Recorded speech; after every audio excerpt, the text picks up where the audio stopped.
araw sa aming mga kamag-aral at sa aming instructor na si Mr.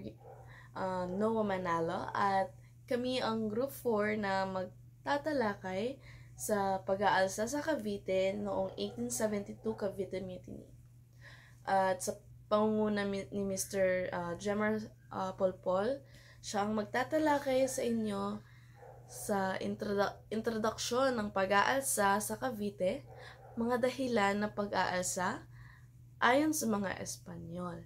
At ang pangalawang magtatalakay sa inyo ay si Miss Christine Veloso, na ang kanyang tatalakayin ay ang Gobernador General Rafael Escudero Y. Gutierrez, ayon kay Trinidad Pardo de Tavera, at ayon kay Edmund Plaucio. At ako ang huling magtatalakay sa inyo ng utak sa pag-aalsa, pag-aresto sa mga lumahok sa pag-aalsa, at ang pagpatay sa Gumbursa.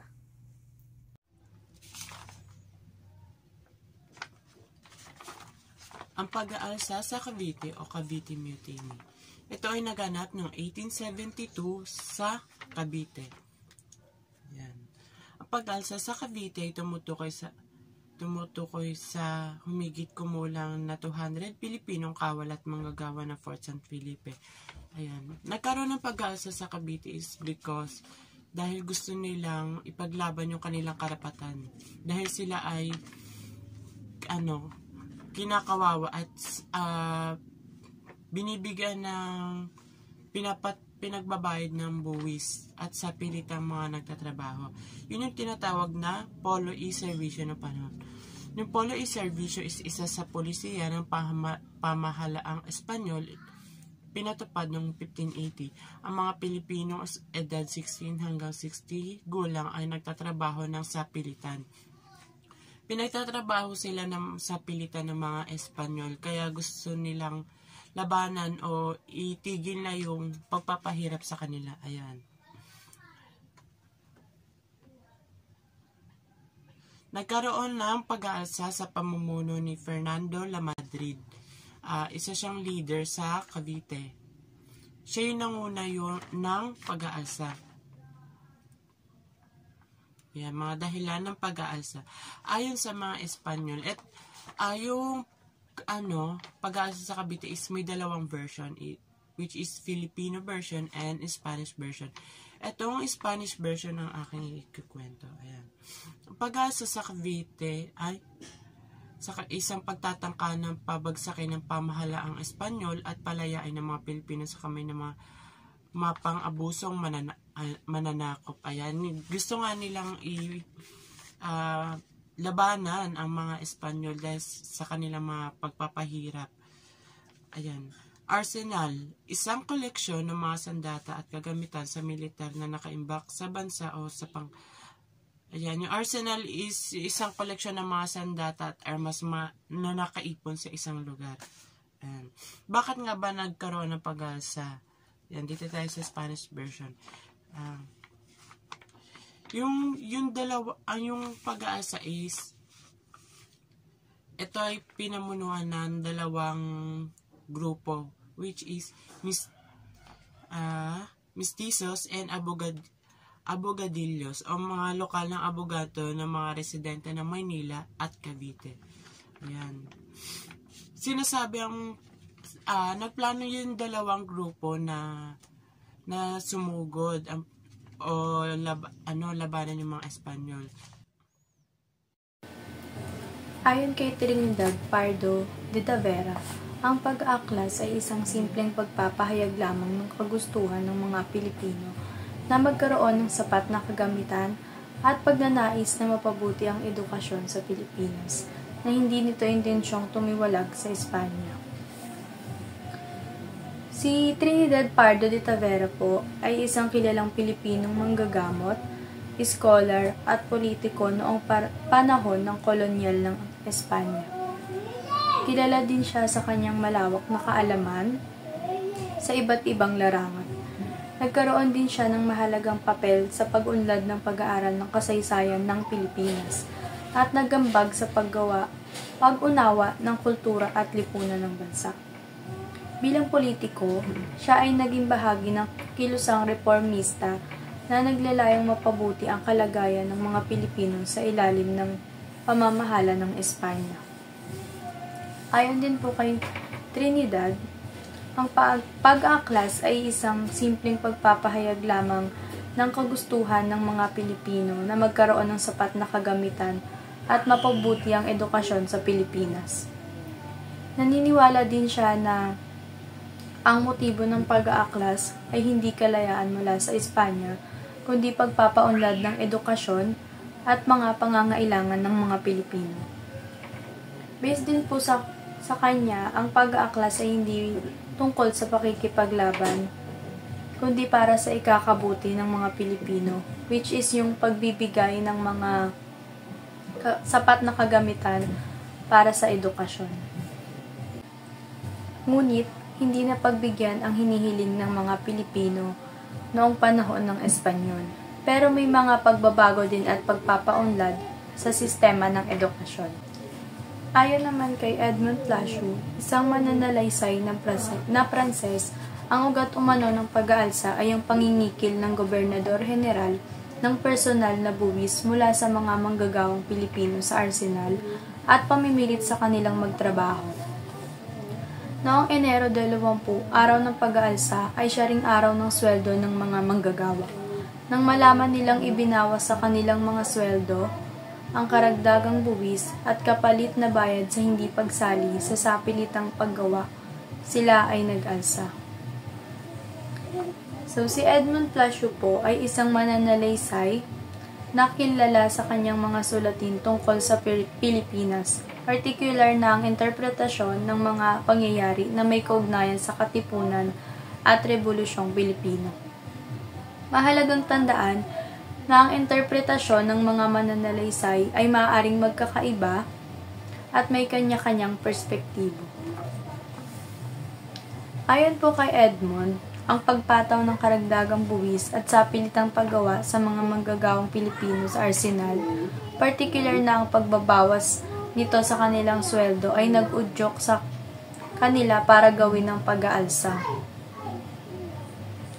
Nagpakita ito ng agarang reaksyon ng mga manggagawa sa di umano'y kawalan ng katarungan at pag-aabuso sa mga Pilipino. Dahil din po sa pagbawas ng kanilang sweldo at sa sapilitang pagpilit na magtrabaho sa kanila, ay napilitan silang gumawa ng pag-aalsa sa araw mismo ng kanilang sweldo. Ang pagkawala ng bahagi na kinita nila ay nagdulot ng agarang pagkilos at pag-aalsa. Ang arsenal po ay isang lugar kung saan iniimbak at pinaggagawaan ng mga armas at kagamitang militar para sa mga Espanyol. Utak sa pag-aalsa. Noong ika-20 ng Enero 1872, sa pangungunan ng isang mestizo na si Fernando Lamadrid at na si Jairel Brent Sr. at ang kasama ang mga revolusyonaryong mga Kabitenyo, sila ay pumuesto ang kanilang mga puwersa sa Fort San Felipe. Ano nga ba ang Fort San Felipe? Saan iyon? Ang Fort San Felipe ay naka-locate sa Cavite at ang original na pangalan ng Fort San Felipe ay ang kuta ng San Felipe Neri. Ang San Felipe ito ay isang military structure na itinayo noong 1609 ng mga Spanish forces or mga Kastila para daw maproteksyonan ang paglago ng Cavite. So, yun nga sila Fernando Lamadrid ay pumesto sa Fort San Felipe. Kasama sila Jairel Brent Sr. at ang mga Kabitenyo, mga revolusyonaryong Kabitenyo. At after nun ay sila ay nagplano. Sila ay nagsimulang magplano na magsimula sila ng sunog mula sa Tondo, sa bayan ng Tondo sa Manila upang doon mabaling yung atensyon ng ng mga Kastila, no? Ng mga Kastila, at hindi sila mapansin sa oras na kanilang pagsalakay sa mga puwersa ng mga Kastila, kasi sila ay sasalakayin nila ang lugar ng Fort Santiago. Ang pagputok ng galing sa kanyon ang isa nilang senyales o kanilang senyales kung saan sila magi-start na lumusob o susugurin nila ang Fort Santiago para patayin ang mga Kastila at ititira nila ang mga kababaihan. Habang naghihintay sila sa ang mga puwersa nila Madrid sa Fort San Felipe, nasaksihan nila yung maraming pagputok sa kalangitan, no? Na akala nila yun na yung senyales ng kanilang pagsisimula sa kanilang paglusob sa mga Kastila. Ngunit hindi pala.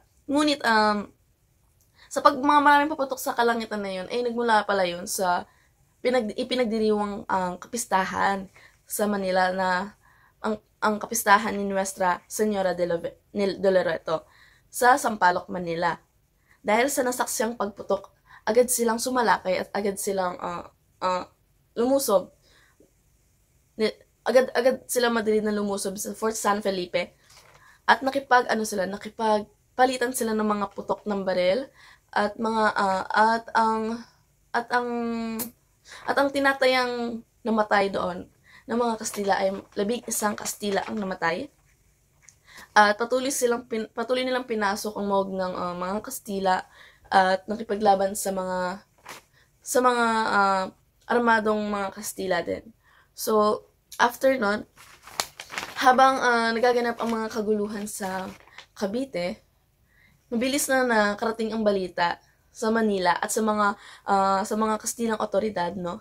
At sila ikinatakot nila ang rebellion.